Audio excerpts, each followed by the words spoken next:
morning. Good morning, everyone.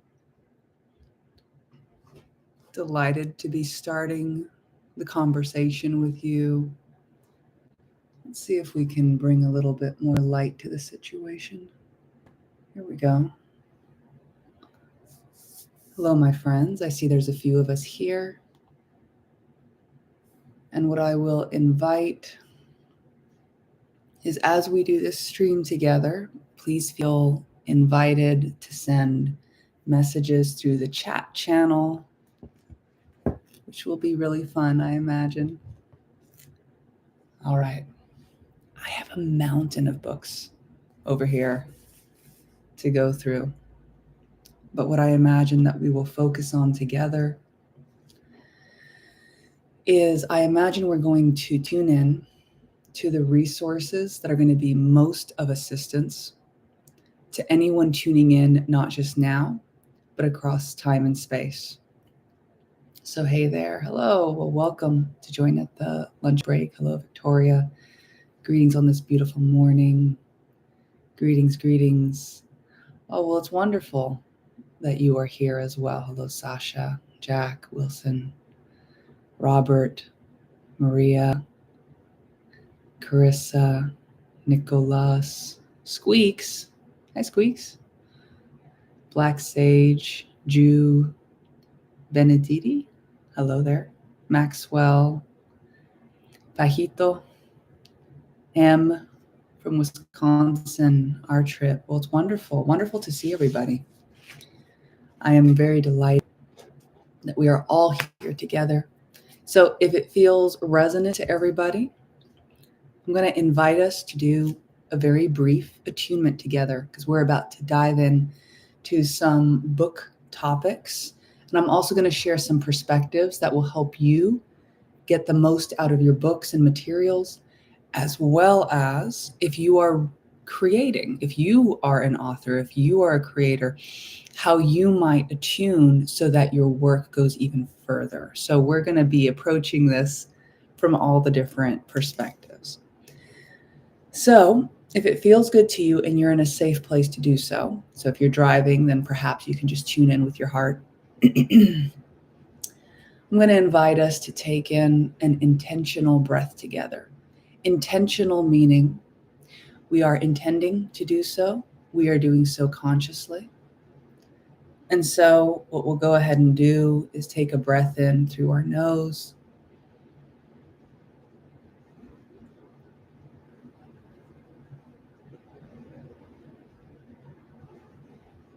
And then when you feel good about it, out through the mouth.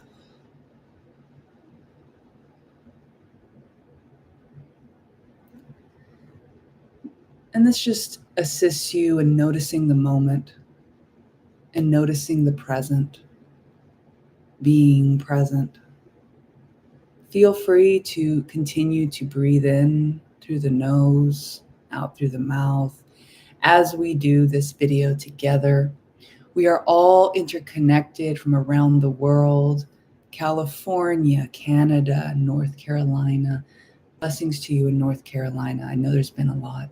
The UK, howdy from Texas. It's wonderful. And I know that Brazil, wonderful. Love seeing that. Anyone else would like to share where they are from? Aloha. Aloha from Hawaii, Tulum, St. Petersburg, Florida, Savannah, Georgia. Incredible. Northern Bulgaria, hello. Utah. For a moment, I really love for everyone, Croatia, Australia, Canada, Colorado, Colombia, Romania. Namaste from India, Alberta, more Australians, Germany, South Africa, India, Great Lakes, Ohio. Let's all be, if we feel inspired to, attuned to all of our brothers and our sisters that are across time and space, tuning into this present moment. I love to bring awareness to this because sometimes we can feel very isolated in this journey. And I'd love to reflect that we are all here, we are all now, and we are across time and space in this map. I'm also taking a moment to very much appreciate Marco. Thank you so much for your contribution and your silly laughing guy. That is delightful. Rolling around on there. I appreciate that. Beautiful.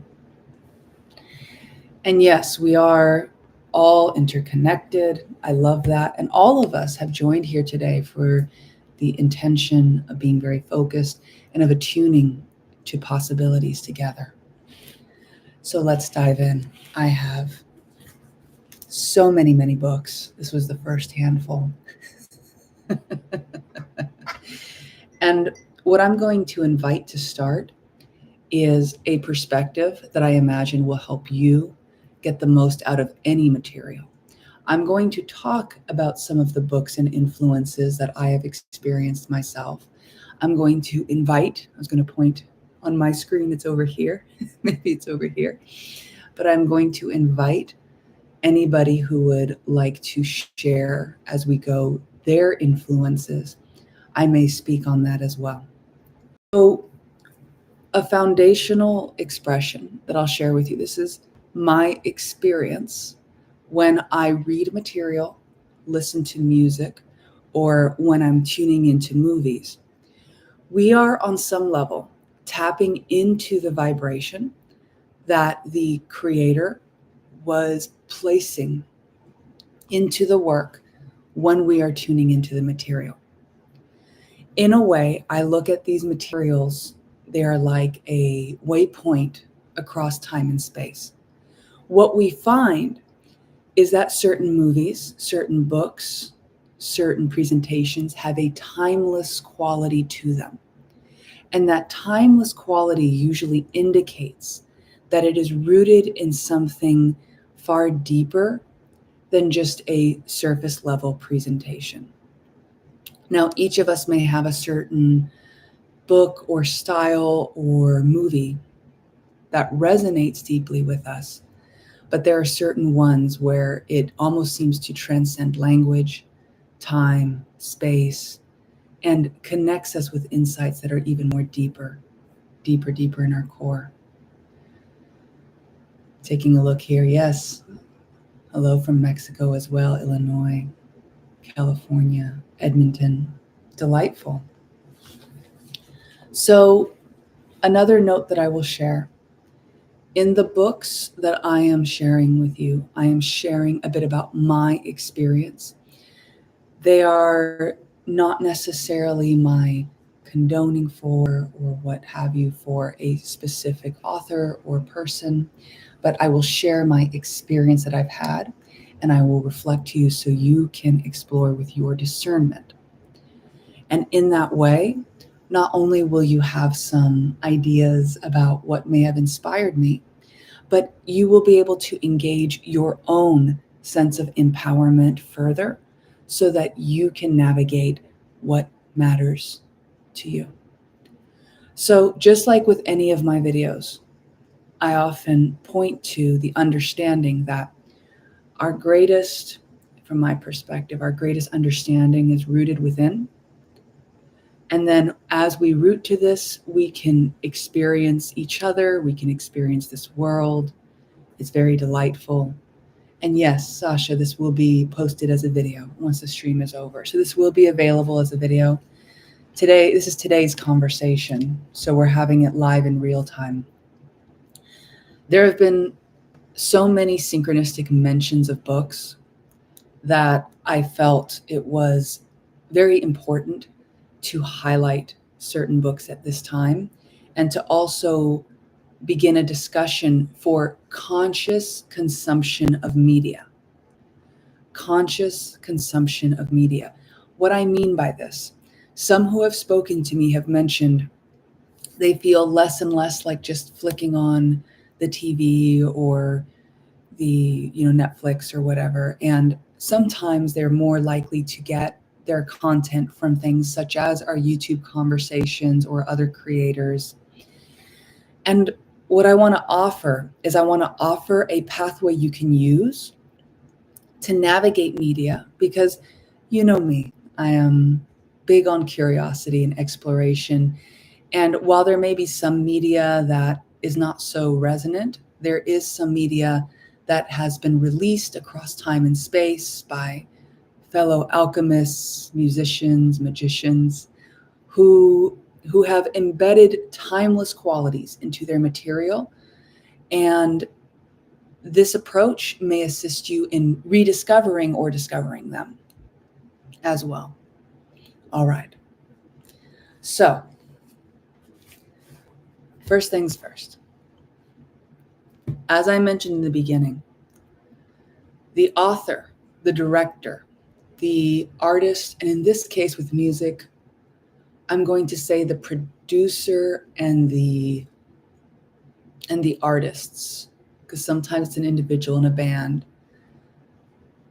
The author and the publisher, if it's a book, the director at the forefront, and then secondarily those who make the movie.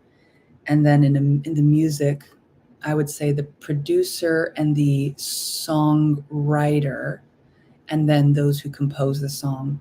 What I'm laying out for you is how the vibration of the creation is influenced.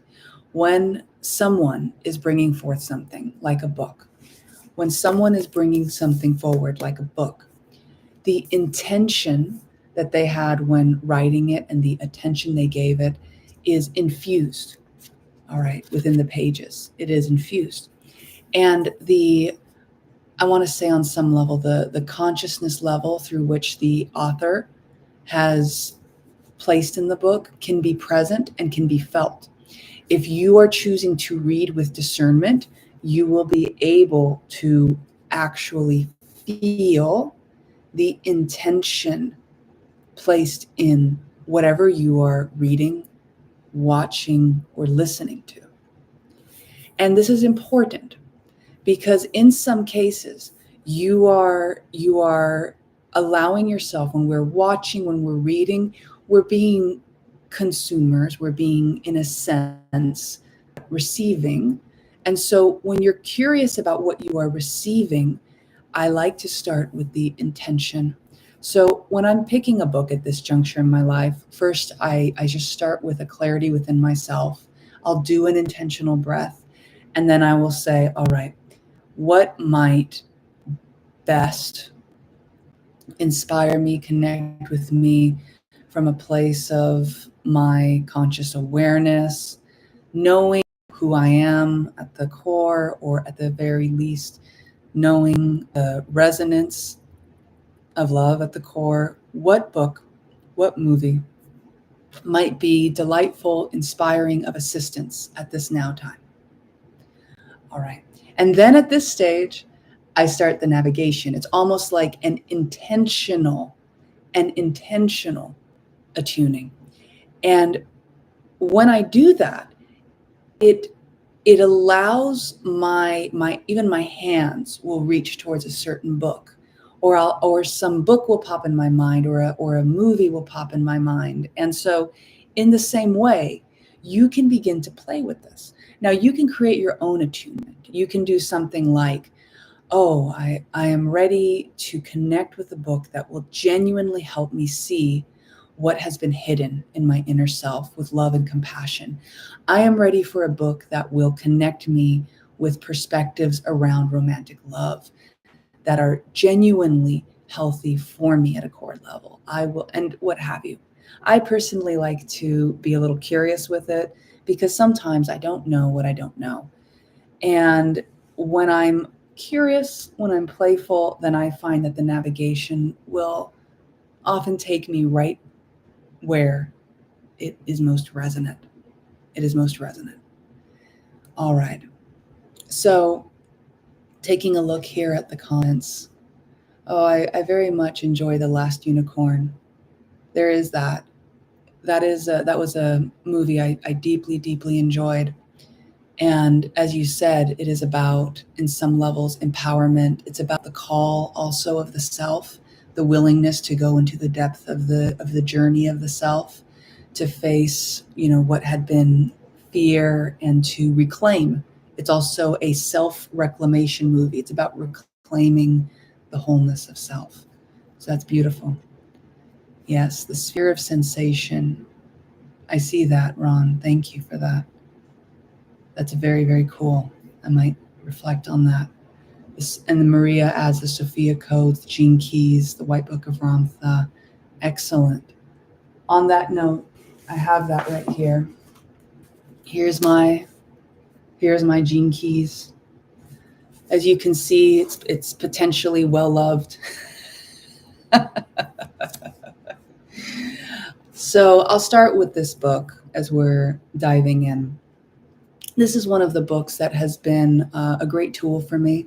So this is The Gene Keys by Richard Rudd. So I started working with the Gene Keys, I believe, in 2017.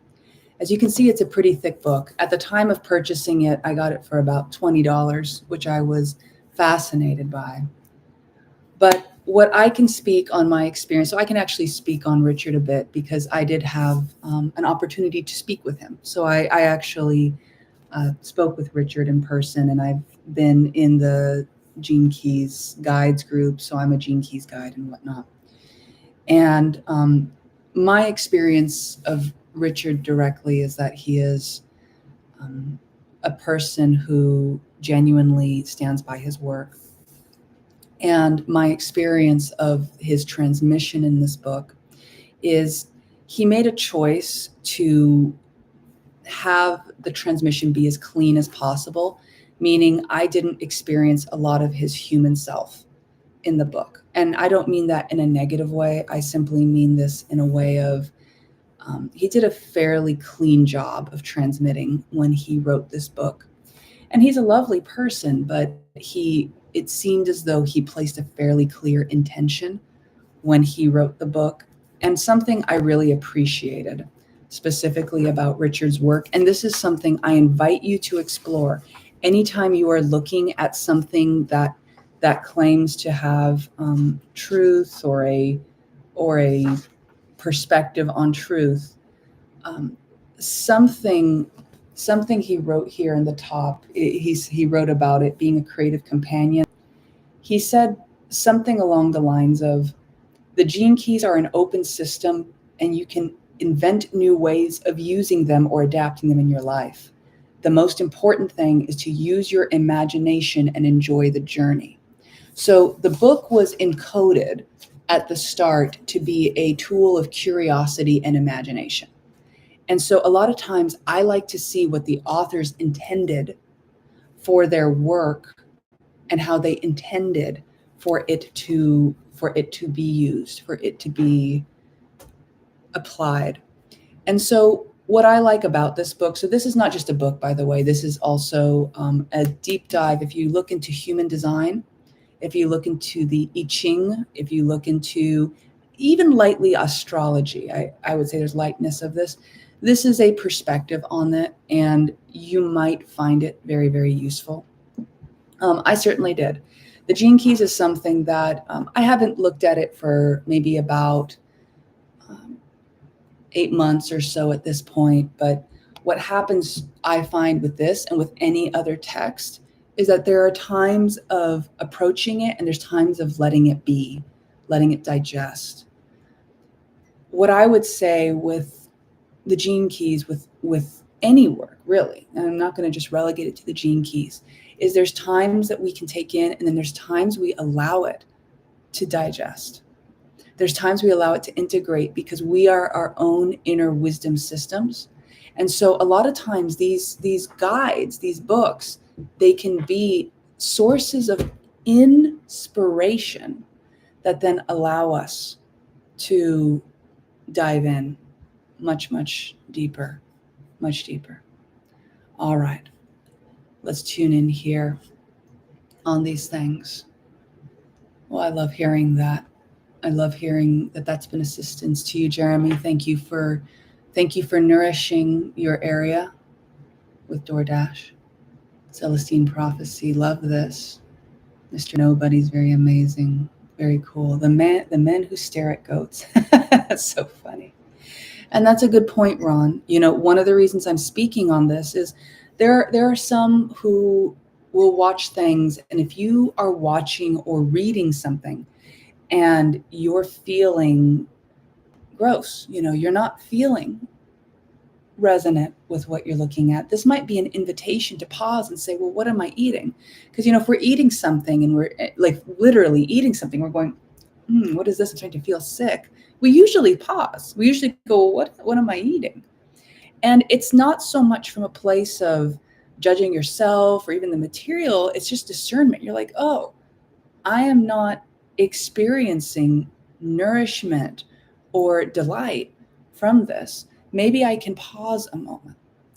And the other thing I'll share is sometimes there's something that delights us at one phase in our life. And then at another phase in our life, we might look at it again and go, this isn't for me. And that's okay. That's not necessarily a diminishment of your experience or the work. Sometimes something was relevant to us at a certain stage in our journey, and then at another stage, it has taken a side place to make space for something else. And something that I will say to anyone who's connecting here, I view us all as creators. And many times when we're experiencing other creative work, we are allowing ourselves to tap into the field of possibility, of imagination and creativity. And your own works may be inspired by these experiences and expressions. There are authors among us, there are artists among us, there are musicians among us, and your work gets to not only inspire yourself, but those who it's meant to find. I have found that with consistency in my life, if there is an inspiration to create something, it is on some level speaking to an inspiration to receive something that is emanating. And I am hearing the call and I am listening. So when your creative spirit feels drawn and you feel like there's a song I want to make, a book I want to write, your audience exists, or it's going to be ready for you by the time the creation is complete. So I share that with you because not all the books have been read, not all the songs have been sung. I'm excited for what you create too. All right. So we started off strong with the Gene Keys. And to be clear, this doesn't necessarily represent the totality of books and such that I might recommend to people or share with people, but I will share with you because they're the ones that I have. All right. I'm going to share this one here. This one here is called Braiding Sweetgrass by Robin Wall Kimmerer. This is a very powerful, poignant book written with indigenous wisdom. And it's very interesting because they combine scientific knowledge. They were actually a botanist or a scientist, but also with teachings about the plants from their ancestry. And it speaks a lot about the seeming invisible threads between us, the natural world, but also between us and our lineages, our lives, and the things that can inspire and shape our lives consciously and unconsciously. One of the things that I often find that I'm doing in my practice, in my work, is we're often doing reclamation around either things that have happened in childhood, but this could be reclamation of things that have happened even in, let's say, down ancestral lines, in soul lineages. Books like this, I had found very inspiring because it also deepened my connection with understanding the natural world, understanding tradition and ritual, understanding open and closed practices.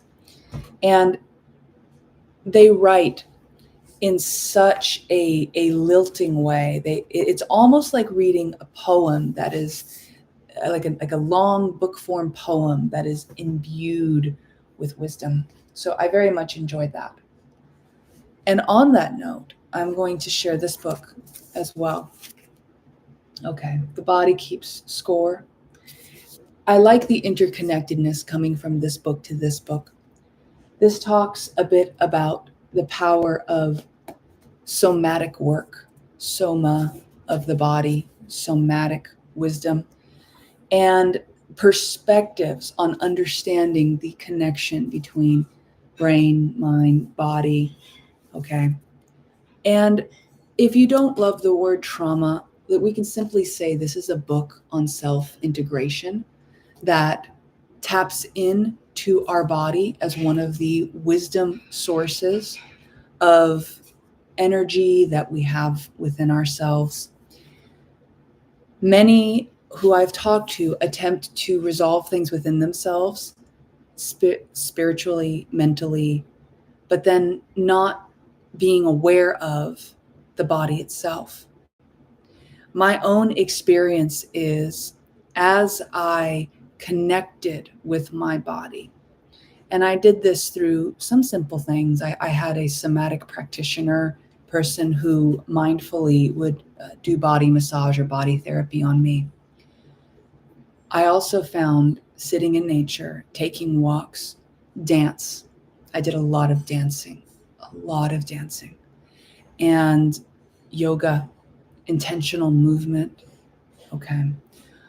A lot of these things assist us in, I'm shaking because I'm showing, like they assist us in moving the energy that can be encoded within our body, encoded within our system.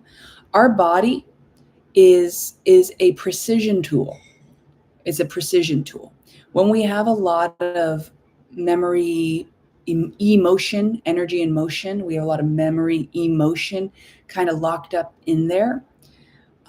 Sometimes it could be like the equivalent of attempting to look at your phone screen, but it's covered, it's obfuscated, it's covered maybe with like some mud or something. And you're like, oh, let me brush that off, and so I can take a look. But for me personally, the body has been a very useful tool in navigating this reality, and doing somatic work, doing work of the soma of the body, assists us in developing communicative intelligence within our body, within our space, that then integrates with mind, spirit, energy, and whatnot. And then our body centers can start to become conduits of deeper remembering and information. And then we can start accessing living wisdom encoded in our very DNA, because we have much information within the body itself. The body is one of the living library. We also are a lot of water, and water has much encoding in it.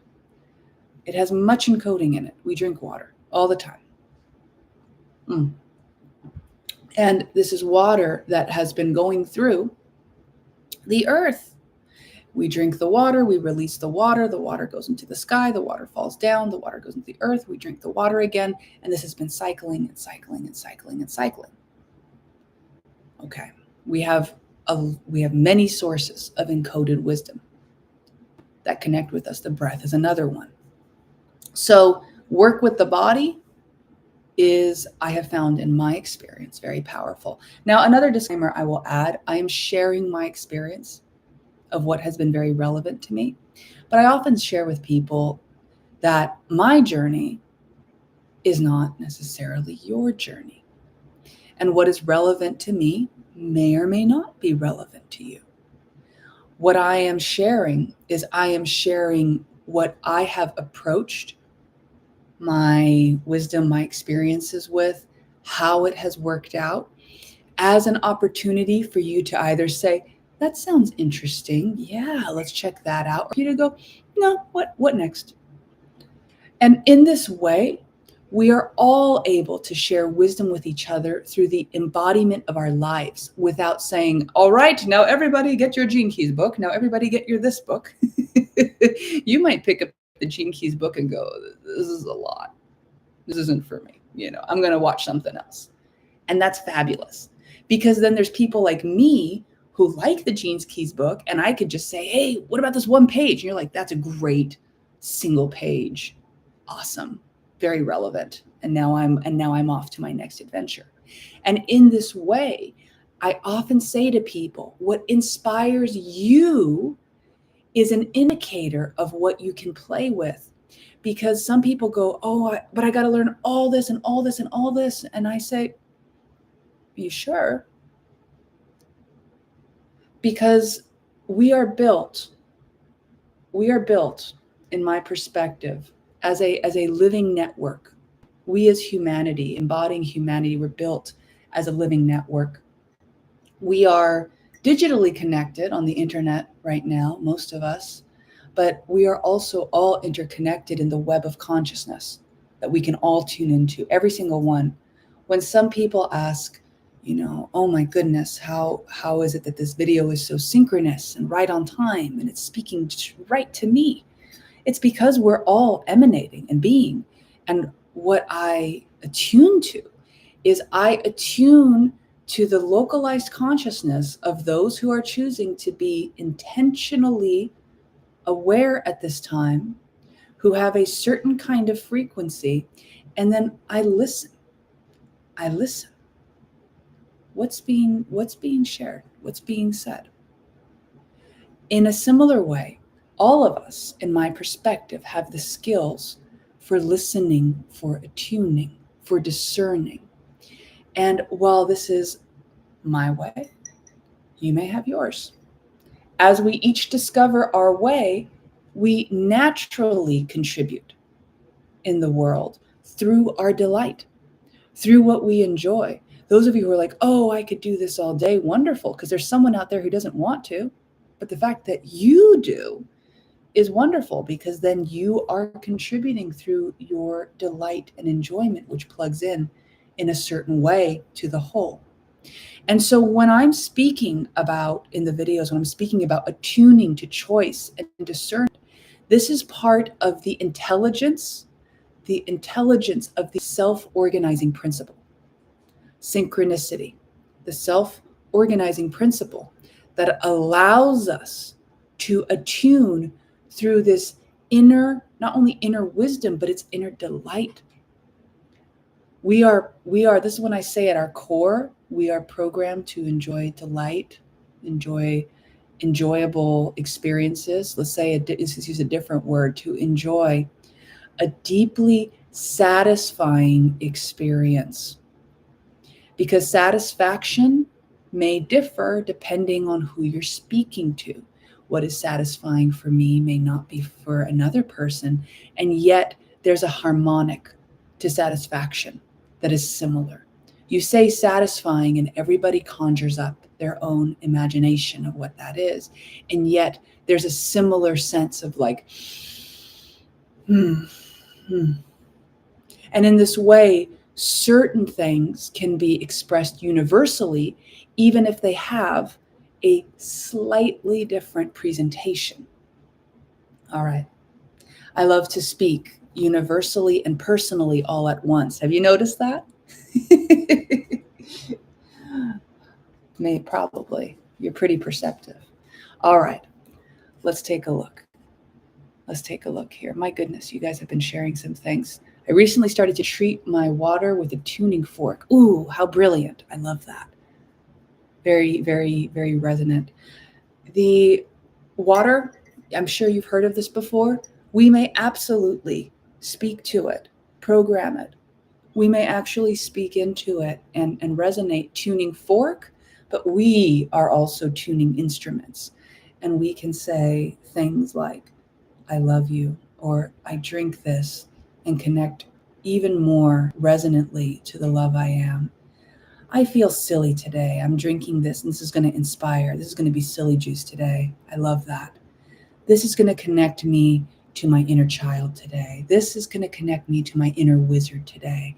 I love that. I'm nourishing that part of myself. And you can play with this in all kinds of ways, right?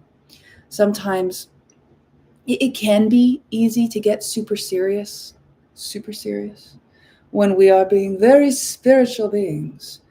And what I like to say is my experience of spirituality, metaphysics, all these things is more often than not, it's much like nature. And nature has very dignified beauty, and it also has goofy little slugs and creatures and puppies and kittens that roll on their face, and fierce lions, and it has birth and softness, and it has death and decay. It has all the spectrum.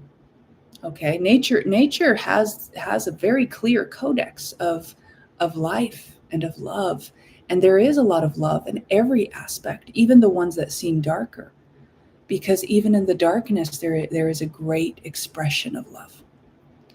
And we find this. It's like the yin yang, right? You keep looking, and the microcosm contains the macrocosm, and the macrocosm contains the microcosm, and it's often our resistance to something that shuts out only that thing, but the love of an aspect within ourselves that deeply, deeply, deeply is calling for it. Which is one of the reasons we view, now to bring up a movie such as, look, Moana as a movie. I know some people might see that a different way, but Moana, the beauty about that movie is it's about heart reclamation. And we notice, and spoiler alert, if someone hasn't seen it, this is a point to go, la, la, la, you want to see it. I'll remember this, spoiler alert. Okay, we're about to continue, just so you know. So this is a movie about heart reclamation, because in the movie, right, she's bringing this heart, which is literally green, right, the color we often see represented with the heart, and the big bad at the end really is just the you could say an aspect of self or an aspect of nature that has been wronged on some level, but then the return of its heart, the return of love to it, brings it back into wholeness, brings it back into self. So this is an aspect, we don't defeat the resistance through more of this. This may delay it or push it away. But when it comes to self, when it comes to the inner world, I have found that it is integration and curiosity that brings everything home. When we're judging things outside of ourselves, the inner children are listening. When we go, look at that stupid thing, or look at this dumb whatever, the inner parts of ourselves that may resonate with that or say, well, I thought that was kind of cool, or do they think I'm dumb, or whatever, I better hide, I better act. We have inner self, inner aspects that are listening to our judgments. And sometimes what happens is in those inner selves will then feel the need to hide or conceal or repress or suppress out of fear of being rejected or not loved by you. And this is often where people will find themselves entangled. Okay, this is one of the reasons why people enjoy stories of deep acceptance, because it reminds oneself that there is no darkness that can be too dark, that it cannot be embraced ultimately by the light again. It can never go too far. And that's something very relieving deep within ourselves. It's connected to what they say, the core wound of reality. All right, we'll go into that maybe another time, if that's something that people would like to look at. Yes, I will say, by the way, when you feel abandoned, any part of you that feels abandoned, not seen, lonely, pain. All right. If you like everybody, we can take a moment right now. Let's acknowledge that part of ourselves.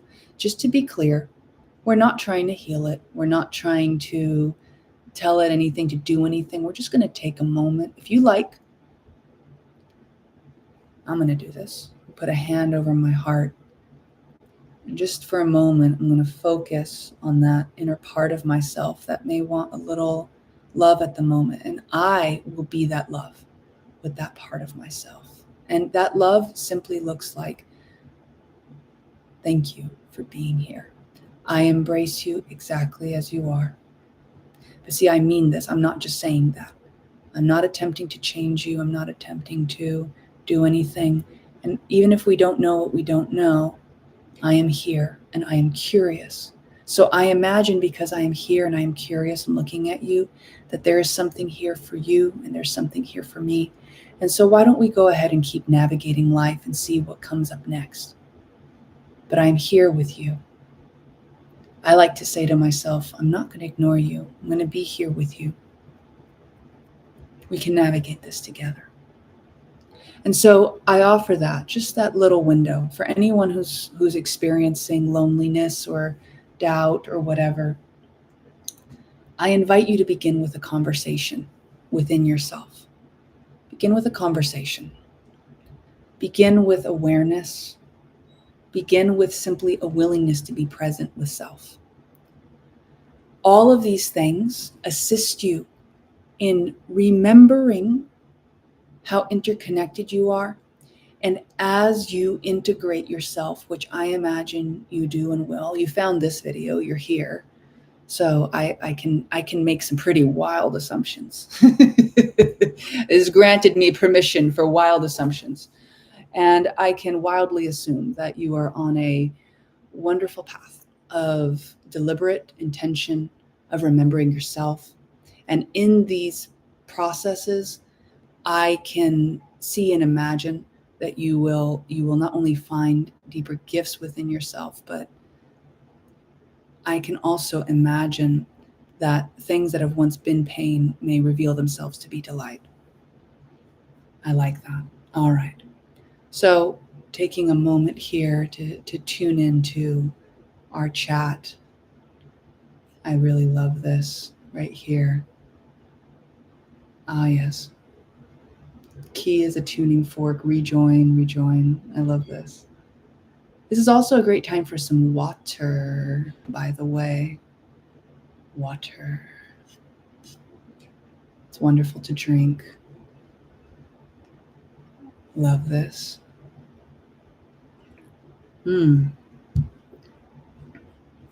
I do love some of the songs on the Moana soundtrack as well. It's very fun. All right. I appreciate you all as well. I felt like I read someone say Alan Watts, so here is The Wisdom of Insecurity by Sir Alan Watts. I've knighted him, so I'm like, well, Sir Alan Watts, there you go. I am such a fan of Mr. Alan Watts, Mr. Sir Alan Watts. He's delightful. If you haven't watched his talks, oh, there you go. Spade the Mage. Thank you, Spade the Mage. If you haven't watched his talks, you might enjoy it. There's one where he speaks about the dream and why you might experience suffering. And he takes one through the analogy of the dream. Like, well, imagine you're an all-powerful creator and you're dreaming up things that you would like to enjoy creating. And then you live that for an infinity, and then you're tired of that. So you do something else and something else and something else and something else until it becomes so wild and so wacky that you find yourself eventually right here. And I loved that description of the dream of reality, because some of us presuppose that we haven't experienced other things before in our delightful, temporary forgetting of the eternalness of our consciousness. Because, my friend, from my experience of reality, we are all consciousness at play. From my experience of reality, we've all been there, done that. But see, this moment right here is a leading edge moment. It is the moment of possibility and probability that we found ourselves at. And we know that because our conscious awareness is laser focused in this moment. And this is one reason why I share with those who may feel a certain desire to escape reality. And I say this as a professional escapist. Most of my life I spent in fantasy and escaping and meditating and going other places, which was fun for me. I don't judge that. But when I share with people, if you are approaching life from a place of disharmony and you're not having fun, you'll often find me ask people, are you having fun? They'll say something like, I do this, or I do this, or I do this, or this is happening, or there's this great turmoil. And I go, well, are you having fun? And the reason I ask that is because, some people are wild and create all kinds of experiences for themselves. And there are some people out there who choose to have fun in really interesting ways. Okay. There's some people who choose to have fun in very interesting ways. And so we ask ourselves, consciously or unconsciously, why am I making this choice? Okay. Why am I making this choice? And some people, we do it unconsciously and play it out consciously because there is an aspect of ourselves that has a macabre delight in experiencing something. This is bringing me to this book right here. Okay. So this book right here, I found it delightful. It's a shadow workbook. It's a shadow workbook. Unmask your shadow, embrace your power. What I love about this, okay, is it touches into sexuality, the sexual nature of things, but from a place of exploring the matter of your life through this lens. For example, walks you through, identify a situation in your life that your conscious mind does not like. Identify exactly what feelings and emotions you associate with this experience and situation. Allow yourself to get in touch with the part of yourself that actually passionately enjoys the feelings and emotions associated with your don't like situation. Because I have found too in my life, many times, things that I would say I don't like, there is something in there that I like. And some part of me feels that this is the most efficient, effective way to do it, consciously or unconsciously. So when we approach our inner shadow with curiosity, not shame, not blame, not guilt, but curiosity, what we often do is we open the portal into the possibility of consciously and deliberately working with our shadow to be able to create more delightful ways for the self to express. And I mean that in ways that we find enjoyable, that we find consentful within ourselves. There is, in a lot of the work I do, so part of my work, I jokingly refer to as shame busting, right? When people talk with me, work with me, they will find that you will find someone who's not going to be judging your experience. I don't hold judgments on this because I experience us as artists at play. So imagine I'm in a great performance art place and one person's over there punching a pumpkin, someone's painting, someone's playing some music. I am not judging someone's chosen mode of experience. There may be some that I personally might discern and say, I would like to watch more of this. I personally would enjoy focusing on this. But from a place of simply creatorship, I can simply observe. I don't judge this tree for growing this way and this tree for growing that way, although I may specifically find myself wanting to spend more time at a certain tree. Okay. Which is delightful. Oh yes, the name of the book. Existential Kink by Carolyn Elliott. All right. This one right here was The Wisdom of Insecurity by Alan Watts. Alan Watts has several books you can also view on YouTube. You can simply look up Alan Watts and maybe listen to some of his conversations. He's so delightful. He gets his little chuckle. He goes, ho, ho, ho, ho. It's so fun. Talk about a creator at play, right? Okay. Let's take a look, see here. So I will say that in my experience, the let's call it the creative part of ourselves, the part that might be connected to our sexuality, can often have places of deep repression because there is sometimes personal, cultural, spiritual, societal areas where this subject is seen as taboo, or you can do this, but only in this format. You can make love, but only when you're married. You can do this, but only with that person, this gender, that gender. There's a lot of rules that people have decided to say. And what I share with people is oftentimes the act, for many, many, many people, the act of sexual reclamation can be one of the most intense because it's connected to body and spirit and self and family and society and shame and rejection. There's just a lot in there. So I say tread lovingly on these grounds. And what I have found is as you reclaim aspects of those selves, you find there is, in my experience, there is always a way to satisfyingly, lovingly, harmoniously, respectfully, consensually express these aspects of self. Okay, but it starts with our ability to be with them and to begin the process of untangling what is from the judgment of what is. Okay.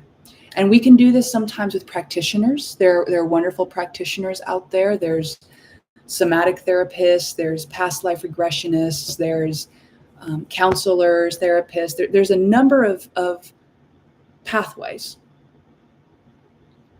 These videos, I will be soon, for your information, I will soon be releasing my version of internal family systems work. Okay.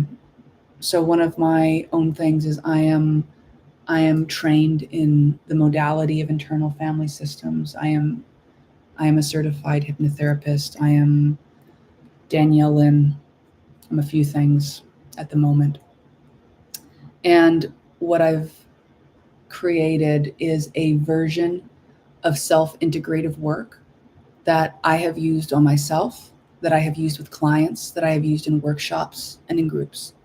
It's a very powerful practice, but it's also, I find, able to meet people wherever they're at in the journey. And I will be shortly releasing a self-study format of it with videos and guidance so people can bring themselves through this self-integrative process. If you are already in the self-alchemy lab, this is what you will be receiving that. And if you're not, I will be placing it in the self-alchemy lab trainings. There's trainings in the lab.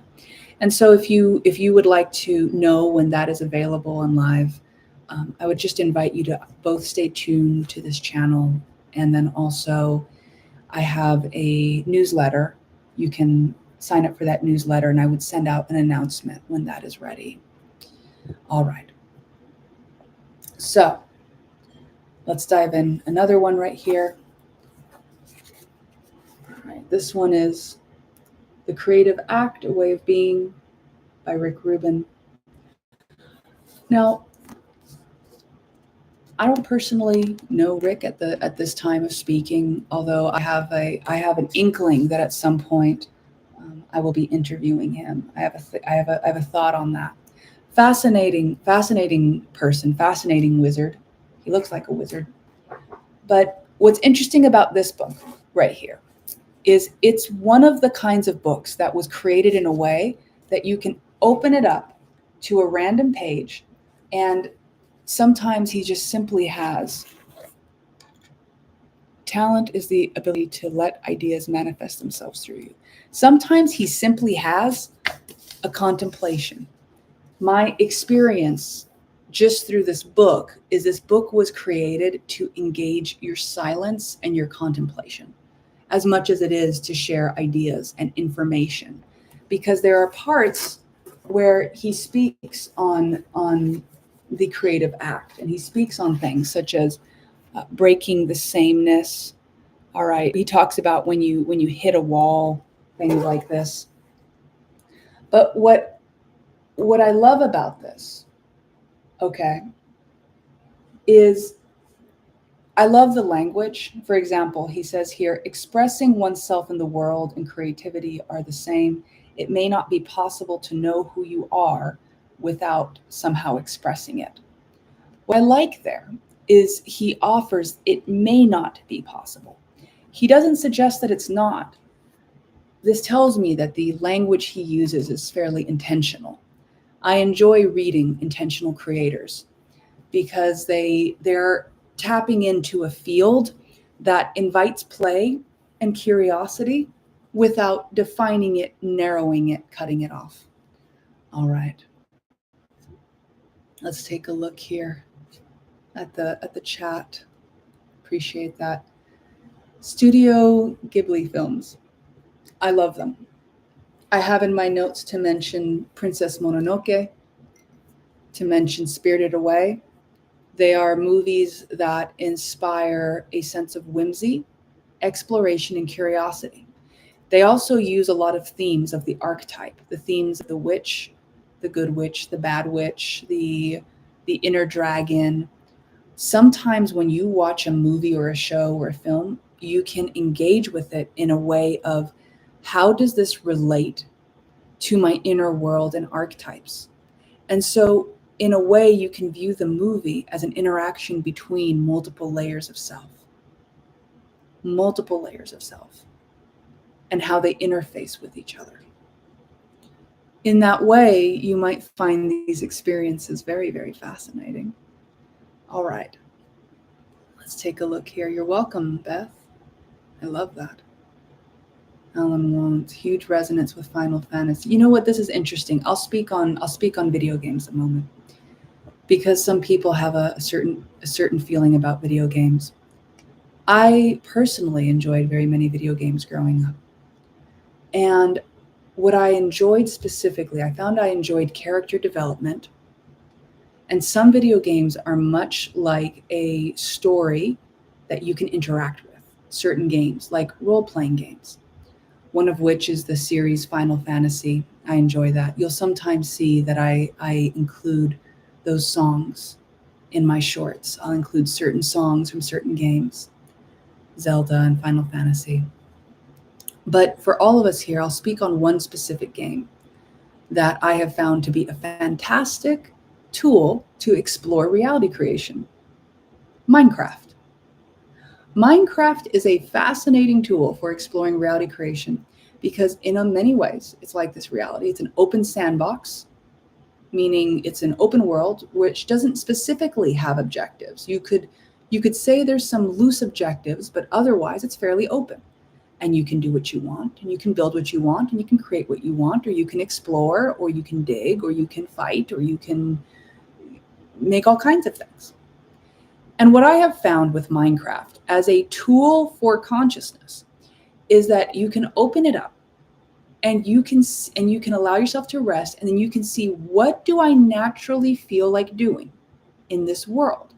Because in the world, you feel able to make choice.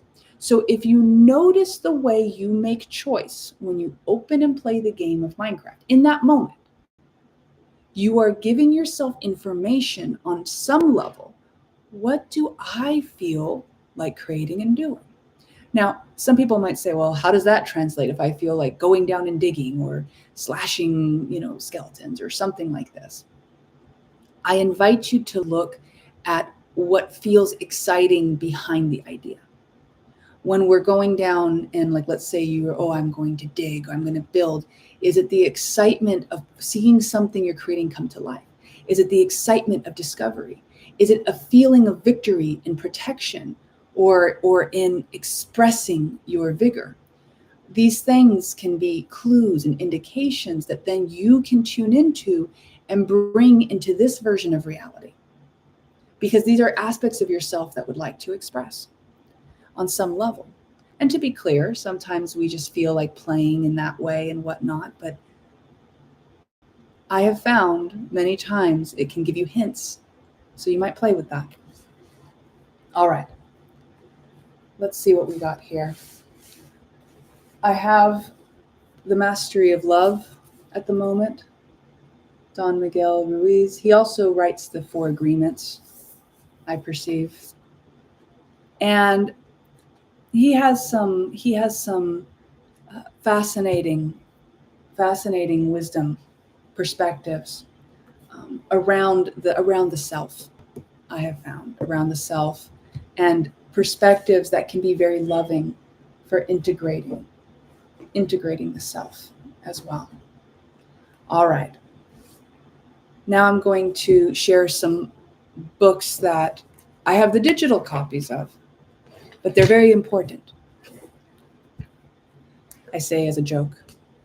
Very important, very serious. Everything is just about as important as we make it. The paradox of that being that whatever we perceive as important on some level is very not important at all. All right. Let's see if I can show this book right here. All right. I'm just going to do it. Psycho-Cybernetics. Okay. By Maxwell Maltz, Psycho-Cybernetics. Talking about the power of your subconscious mind. Very powerful book. Very powerful book for understanding the subconscious mind. This one's going to shock you, I imagine. The Alchemist. Paulo Coelho. My apologies, Paulo. I'm sitting here wondering, can I pronounce your last name? I found it very, very powerful book. I know many of us have. Many of us have. I'm wondering if he's controversial at the moment. I'm not certain, but he's Power of Now, Eckhart Tolle. All right.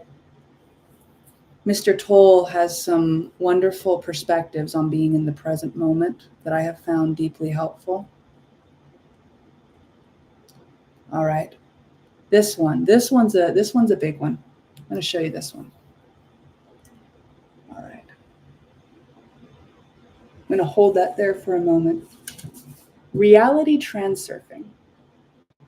If there was currently, I say currently, if there was currently one book on reality creation that I would point to as being very, very clear and true to the material, I would point to Reality Transurfing. The explanation of how energetics work in this reality is very clearly outlined in this book.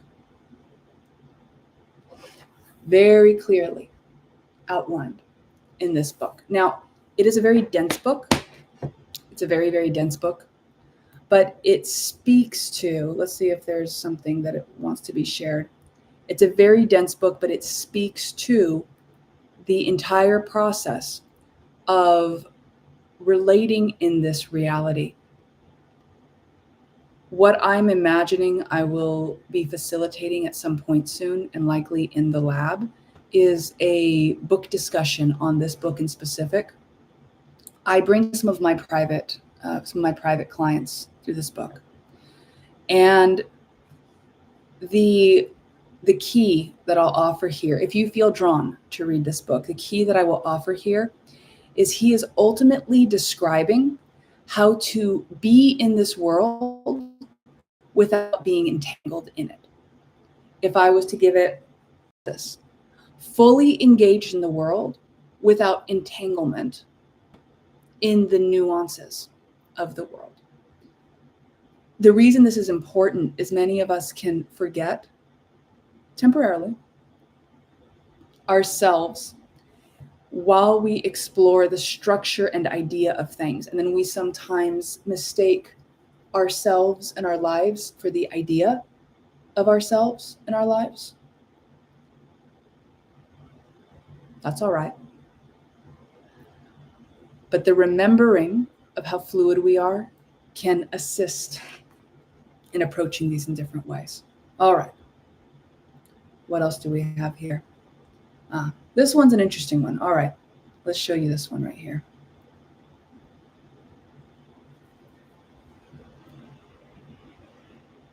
Atomic Habits by James Clear. Atomic Habits. Small, iterative, consistent steps to shift big patterns in your life. I'm a big fan of small, consistent, iterative steps. This is a book I will often point to people who may not resonate with spiritual or metaphysical presentations. They like very practical approaches. This is a wonderful book for yourself or anyone who likes practical, logic-oriented approaches that can be assisting in shifting these things. All right. I'm going to show you this this is a very powerful cover.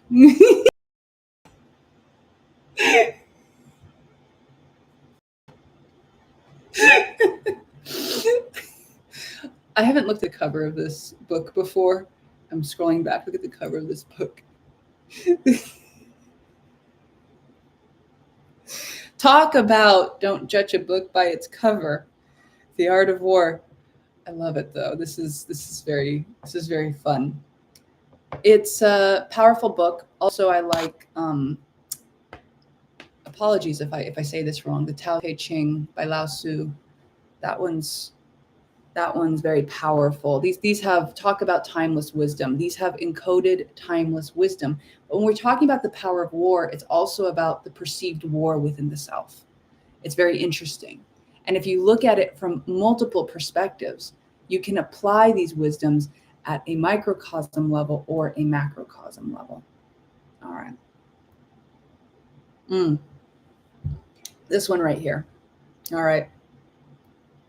This is a good one. Woman Who Run with the Wolves by Clarissa. All right. To anyone, and I understand we have the masculine and feminine present with us and also perhaps beyond that. But I will say to everyone present that you have the access to the divine feminine within. And this is a portal, okay, to self-reclamation. This book, I'm calling it a portal. It is. It also reconnects people with the stories, the power of story. If you're an author and you would like your books to be a portal, this is a great book to read to understand how a portal is made. All right.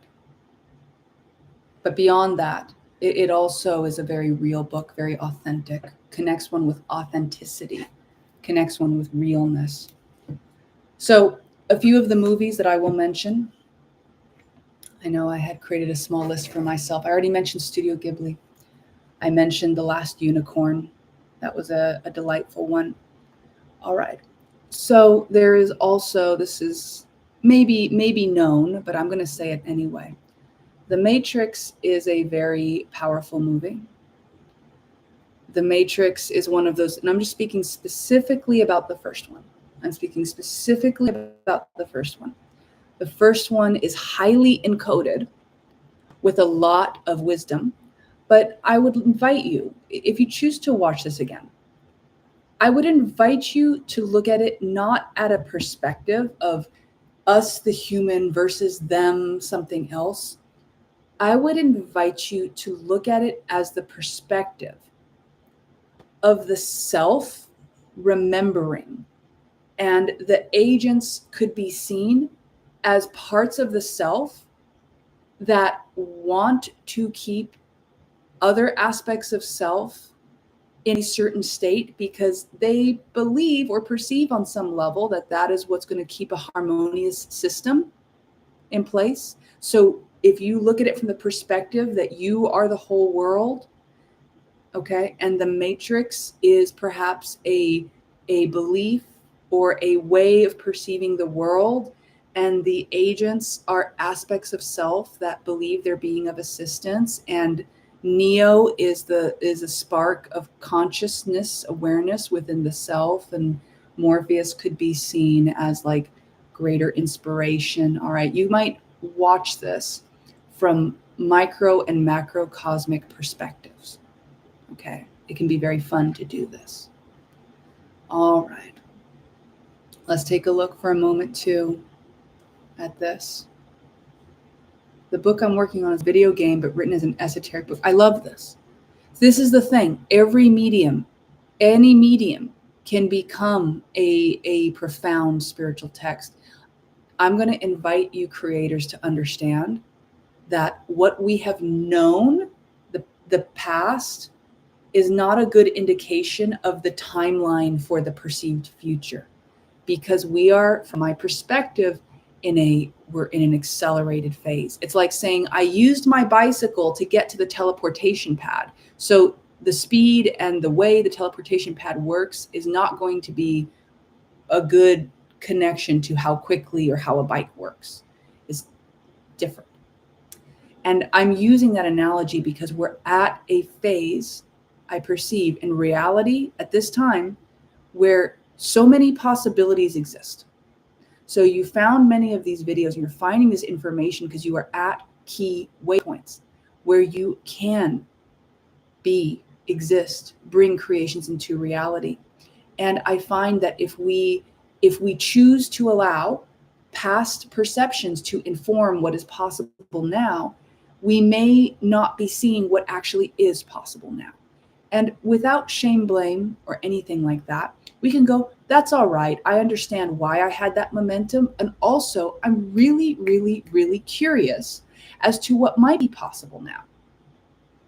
Because this moment may present to me some possibilities that I wasn't aware that existed. And I may have believed for a while, due to experience and momentum, that things were a certain way. But now I'm coming across these videos. Now I'm connecting with community. Now there are new things. I'm getting new dreams. I'm having new inspirations. I'm moving my body more. I'm breathing intentionally. I wonder what's possible. I'm talking to my water. You're super cool. What's possible? I'm so excited that you're creating a tool that is going to inspire others, and you're going to have so much fun while you do it. How delightful. I love how easy it is for us to be this. Delightful. All right. So let's see here. What do we got? What do we got? Oh my goodness. So many shares from everybody here. I love that. Terrence McKenna, yeah. I very much enjoy Terrence McKenna as well. To be clear, what I'm sharing here isn't the limit of books and of authors and of people that I have found insightful and inspiring. I have a collection of books, and what I chose to do is I simply chose to pull a selection out today. And I want to emphasize at this time that many of the books that you are writing in here are also books that I have read and felt very, very inspired by. Very inspired by. So let's taking a look here at, oh yes, Wayne Dyer's wonderful. He's some wonderful materials. I know some people have felt very inspired by Joe Dispenza. I think that's wonderful. I think there's very powerful teachers. Every now and then, it's not a book, but I mentioned Bashar through Daryl. I find his work fantastic, very hilarious, but also very inspired. Okay, there are many incredible creators out there. And for me personally, I live in a world of co-creation and amplification. Some people, have maybe asked or wondered, oh, what about this creator or that creator, new creators? For me, for me personally, the perception of something such as competition is, I perceive, rooted in a ego fear based on a limited scope perspective of what is possible and asked for. I have found when you live your true essence, there is no competition. There's no competition. There's nothing to compete with. You are being your truest self. No one else is going to be it better than you. Now you might say, well, in terms, what about sports, or in terms of measuring this or this? I'm like, well, maybe so, but that's an objective measurement at this point. Now we're not talking about self. There's no competition for self. We could create competition for an objective measurement, but when people look at that and go, well, then I got to be best or better than anyone else, that's the ego. That's the ego. And the ego believes that it needs to be this in order to maybe feel wholeness. If you would like to compete because that's fun for you, that's different. That's being playful. That's fun. If you are mistaking competition for your value of self and the value of your work, you may have placed yourself temporarily in a bit of confusion, my friend. So from my experience, there is spaciousness for everybody. There is spaciousness for a multitude of teachers, of tools, and of perspectives. And if you feel inspired to share yours, please, by all means do. I think it's quite delightful. All right. So yes, we can relate to, yes. So I'm actually going to speak on this. Thank you so much, Smokin' Ghost.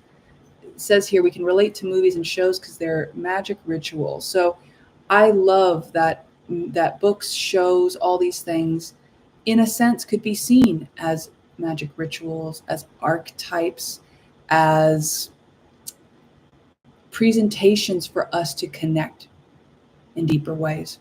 From my experience, rituals are intentional habits in a lot of ways. Rituals that are practiced, that are connected to a culture or a society or a belief structure, have momentum behind them. Okay. And that momentum can seemingly assist in the effectiveness of a said ritual. But rituals themselves, I mean, going to church every Sunday, if someone chooses, is a form of ritual. Anything, making your coffee in the morning is a ritual, or your tea, or your drink, or whatever you are doing intentionally with repetition, and then eventually, potentially, subconsciously, but deliberately, can be seen as a ritual. All right. So let's see here. Forgot the channels. Oh, lovely. I'm so glad that we found each other again. Esoteric knowledge. Yes. Sacred spaces. I love that. Okay. Minecraft, seeing creative image and growing. Beautiful. When games throw hints at you and creativity. I love that. Very fun. All right. Taking a look here at everyone's comments. Freezing in place while I read. Okay, I love that. Very beautiful. Let me speak on this. 444, my friend. Has anyone else have trouble with confidence in what you've written? Okay, wonderful. Let's speak on this now. So we've spoken on a few materials, and I may do another video at some point going into that. And once again, if there's books or movies or recommendations you like, please feel free to leave them in the chat or in the comments if you're watching this later. But let's speak a little bit on confidence. Confidence. Okay. Let's speak a little bit on confidence when you are creating. So when you are, I find, let's preface this with I find, when we are tapping in to the creative genius within, we're tapping into a really sacred space within ourselves, because it can be a very vulnerable space. I have found for myself some of the most profound art has keys to vulnerability, and it touches on the heart of who I am and what I feel. I personally find myself able to feel when an author, musician, something is sharing from a place of vulnerability, because it has this crystal clear quality to it. When you get discerning with your energy, you can generally find when someone is attempting to evoke an emotion versus when someone is simply evoking an emotion through their presence. This is a nuance. There's a difference between someone attempting to evoke an emotion versus someone who is inspiring a feeling or sensation through the genuineness of their expression. A flower isn't attempting to evoke an emotion from you, but you may feel an emotion looking at the flower. It is because it is completely genuine. It is simply being what it is. It didn't exist to evoke an emotion, but its nakedness and its beauty is what can inspire. In these ways, there is a certain nakedness through which we are invited as authors, as artists, to approach our work. And it is not even so much about how people will view it, but it is almost in the act of a creation. How willing are we to be completely honest with ourselves and our work? How willing are you to be completely honest with yourself and your work? And I don't say that from a place of judgment or what you should or should not do, because that's going to vary from person to person. What may be very, very vulnerable for me may not be vulnerable for someone else. It may be very simple for them. And I'm not suggesting that to create art, you must feel deeply uncomfortable or anything. I'm simply suggesting that in my own experience, some of the work that I've put out in the world that has been received in ways that people reflect to me they really enjoy it or is meaningful for them, I didn't create thinking, all right, this is going to be really enjoyable and meaningful for those people, right? Although it delights me that it is. When I created it because there was and is an aspect of the self that was requesting to live, and it was living through the expression of the creation. It's kind of like a fire, right? The fire was living through the act of being. And as a creator, I'm delighted to put out videos, and then I put them out and they go out in the world, and then here I am in a new moment. And that creation lives on, but now it is for everybody. And now I am a witness of it as much as anyone else, because I'm now in the experience of receiving it if I look at it again. And in this way, when you're invited to create works, I feel that we're all invited to connect with the accumulation of our expression. Whoever you are, whatever your stories have been, whatever your challenges, your dramas, your joys, whether you feel you're smart enough, whether you feel you're this or that, all of this goes into the essence of your work. But I don't say that because you need to fix anything about yourself from my perspective. I say that because in your genuineness, others remember theirs. You become the embodiment of what's possible in the configuration of you are. And so when people witness your work, when people see you, people are not looking for perfection. I'm not. I find most people are not. The call to perfection is often an aspect of self that feels a certain level of fear of being criticized or shunned or shamed. But when we can be present with those aspects of ourself and assure them of the unconditional love we are for them, then in a sense, the act of creation becomes an act of love between you and yourself. And then you can express freely and openly and clearly into the world. And then when anyone else receives it, then they can receive it in the clearest, most loving place within themselves. And so it begins a domino effect of inspiring others to create in their authenticity. So your act of creation does more than whatever it is you think you're doing. It's the act of creation that becomes an act of courage and an act of truth.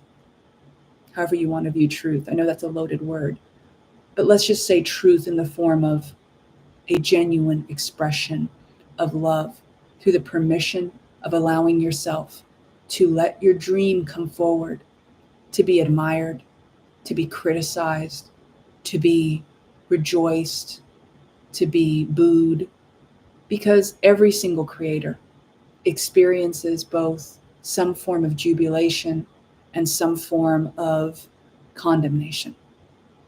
When I chose to create this channel and I chose to create and share my works in the world, I understood very keenly that this would resonate with some and not resonate with others. But you will find that I don't feel any particular need to defend my view or to prove anything to anyone, because that's not really the point of any of this. I'm here to connect and interconnect with those of us who are choosing to remember in this way. And if that's not a certain person tuning in, that's okay.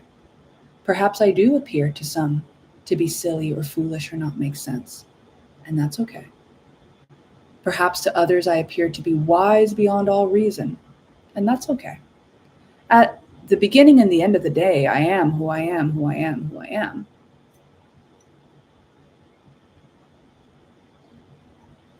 And as a creator, that is what you are too. You don't need to allow yourself to be battered by the perspectives of the world, understanding that you won't necessarily be everyone's cup of tea, but you weren't meant to be.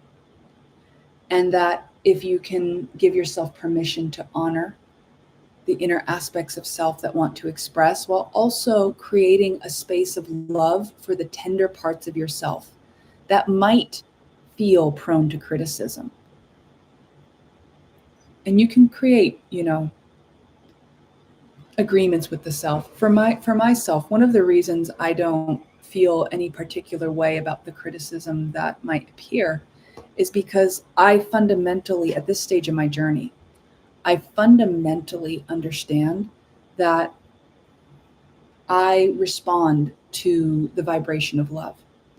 When someone is sharing a criticism that is not within the vibration of love, I understand at this stage that they are speaking from an aspect of themselves that is seeking love.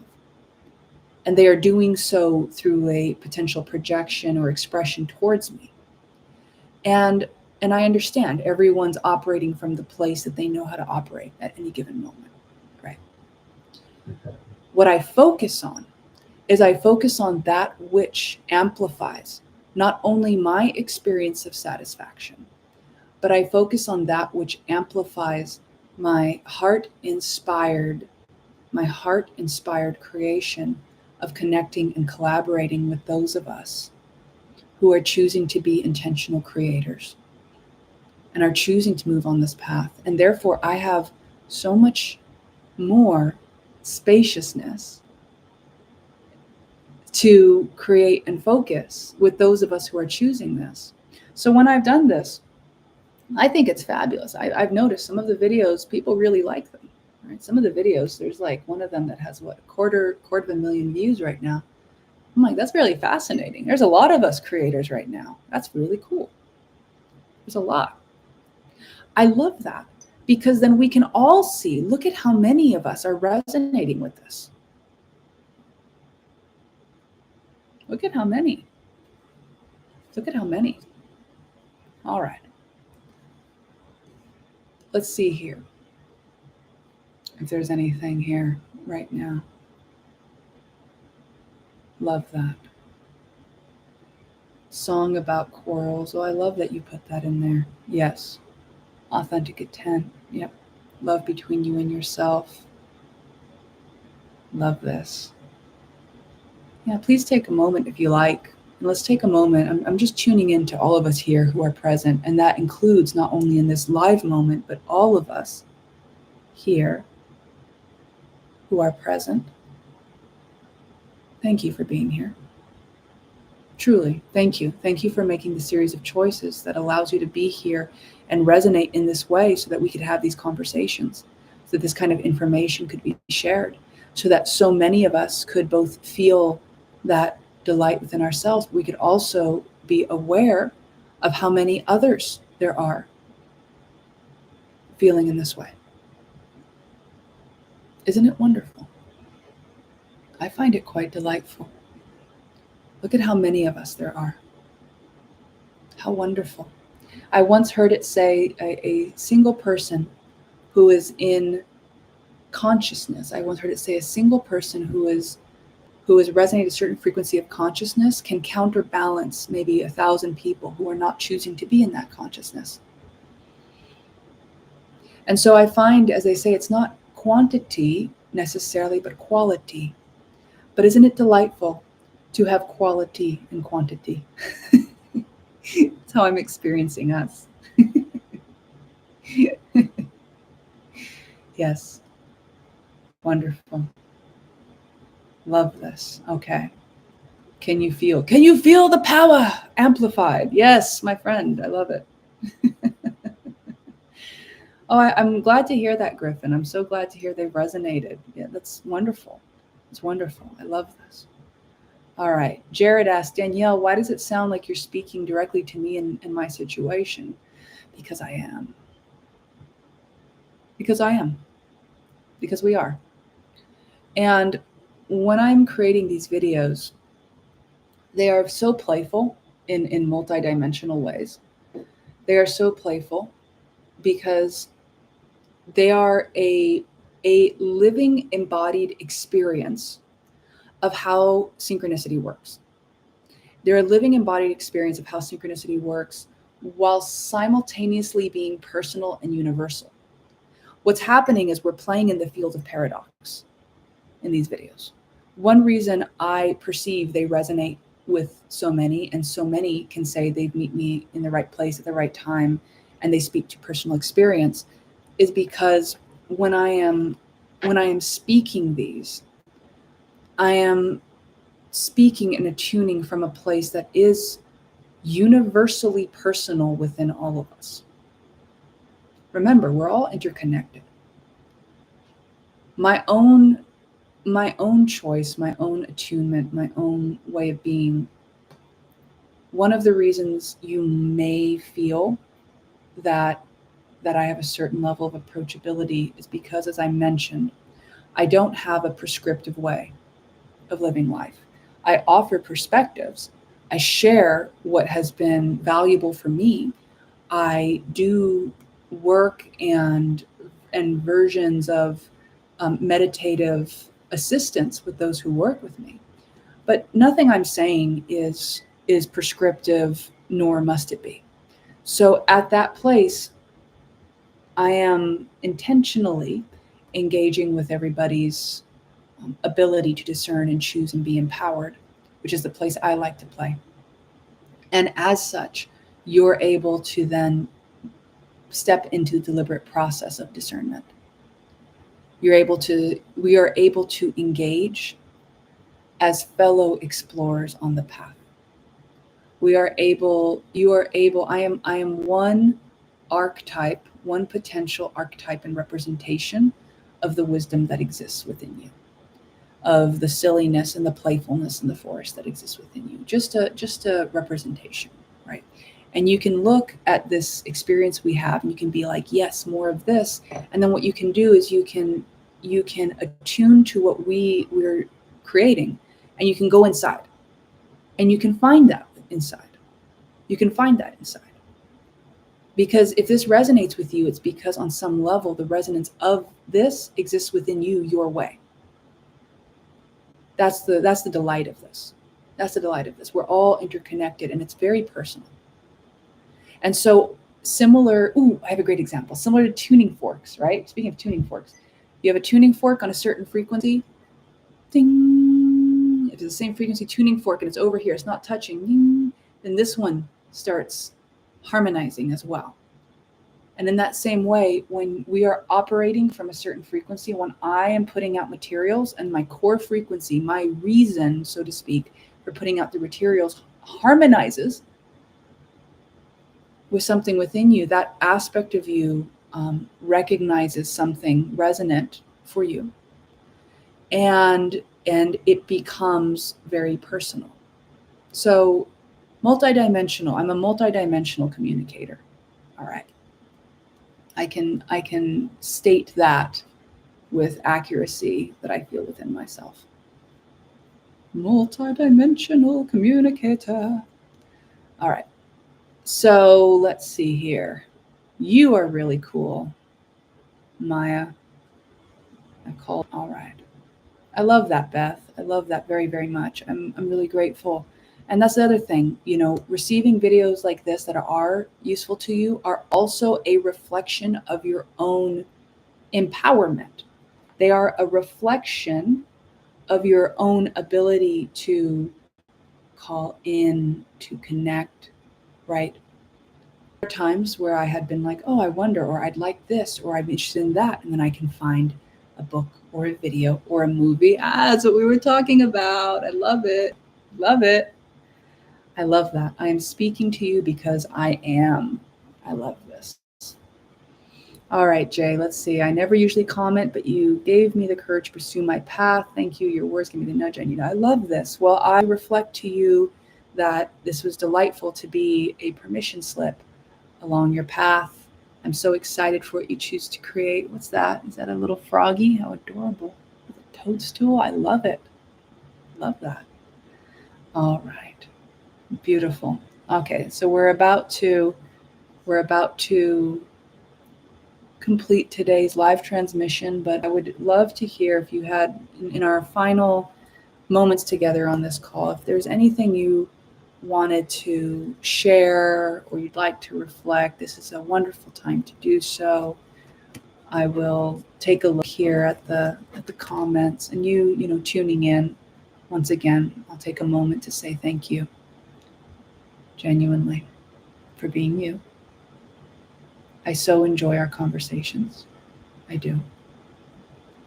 I so appreciate that you are choosing to be attuned to yourself in all ways that are resonant for you. It's a deep honor to connect and walk together. I find such joy and playfulness and enjoyment in it. And it's also so wonderful to hear that it's being of assistance in a multitude of ways in your life. And so if we are continuing to have fun with it, well, let's continue on with it. How about that? Here, I'll ring the bell on that one. That sounds fun. How about that? I like that. I always find it's delightful to keep a bell around.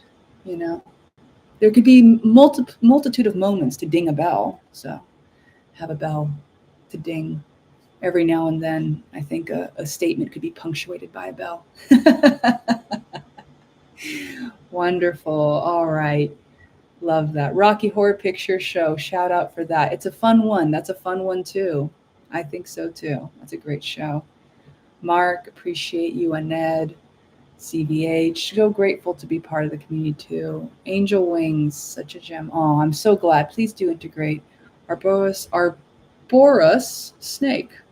I love that. I love snakes. Why do you think we dream about people who have left our lives? No, multitude of reasons, some of which could be you're communicating with them, connecting with them. Some of which could be what they represent, integration. That might be another discussion for a different day. Reading reality transurfing. My friend, I have so many thoughts on reality transurfing. Maybe you tuned in a little later. One of my favorite books, one of my highly recommended books, in the Alchemy Lab, we are likely going to be doing a reality transurfing book read together. I may even do a specific video on it. Powerful, powerful book. All right. I'm just going to say that's a very powerful one. Danielle, we're just going to meet up, feeling isolated. Jared, I understand. Jared. I have created the Self Alchemy Lab, and there are some collaborations going on in there, and I have a few videos that talk about calling in community. I invite you to start by connecting to the community within, any of us, not just you, but start by connecting to the community within. Start by connecting then to the community around you in nature. Realize that you are not alone. Remember, you are not alone. As you connect in these ways, the ways that the humans connect with you will become more natural. Because there are many who desire meaningful connection. And even if we surround ourselves with people, we can still feel isolated if we are not connecting within ourselves. We can have people all around and feel isolated if we are not connecting within ourselves. So I assure you, in my own experience, connect within yourself. That leads to many, many more reconnections. All right. I love this. The wooden cow, it wouldn't milk.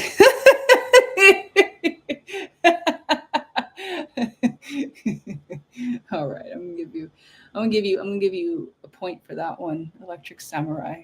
I'm a big fan of puns, punny jokes, punny jokes. It's really funny. Aloha, mahalo as well to you. Deeply appreciate it. Deeply appreciate it. All right, let's see. To everybody here, Shane, Ron, Chris, Beth, Amana, William, Joe. Ooh, I think it's an O and an O. The extremely radiant Rita. Greetings. Mara, Paul, Sol Kriet, Mead. Wonderful, wonderful to connect with everyone. Azrael, Ron, Devo Ray, and yes, some people have mentioned the Celestine prophecy. Please, these are all books check out in your expression. All right, I got one more here. Why did the Scarecrow win an award? He was outstanding in his field. It's delightful. It's so good. My my dad was the king of dad jokes, so I really appreciate this. All right.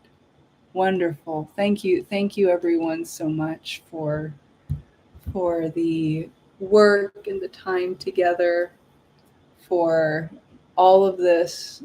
Let's take a moment if you like. Let's take another nice big breath together, because we chose to connect in intentional community and wisdom and puns and all the things.